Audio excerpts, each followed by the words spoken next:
Ashley Humphrey, and I'm here with Eagle Assault, a 5-year-old gelding by One Famous Eagle out of a Oak Tree Special mare.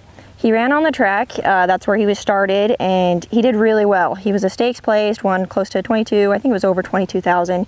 And then I got him a year and a half ago through the Pink Buckle sale. So he is in that incentive, as well as Pink Buckle and Ruby Buckle. Eagle, he's a really cool gelding. He's really good-minded, he's easygoing, new places don't faze him. It was good that he was on the track because it gave him all that experience. He knows how to run, that's no doubt.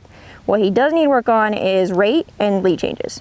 He a little bit struggles grabbing his left and then switching to the right. And we've been doing a lot of pole bending with him. And that is so good on his big body. He's super athletic, but he just struggles with that. And it won't take much more time to get him going. And when he rolls faster through the barrels, he gets it, but it's just one of those things that he needs to work on. The other thing is rate. Once he gets rolling, he's rolling. And so I do a lot of slow work and I stop him at his points and I back him off, and it's all about just bringing him back. There is no doubt he has speed, and all we need is just a little bit more rate and then he'll be there. He has all the speed in the world to be a top horse. He's got the mind. He just needs those few little quirks and tweaks fixed out and he'd be good to go.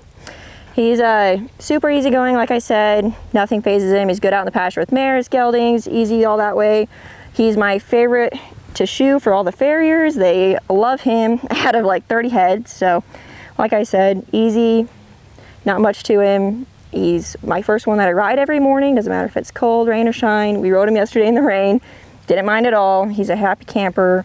Hall's good, stall's good, all that. Like, just really anybody that knows how to handle a colt and bring him through that transitioning of finishing, when you add the speed and get that rate off, and you'll be good to go. I wouldn't say he's good for a kid, as he is big and powerful, but someone that is experienced enough to take a colt to that next level, you'd love him.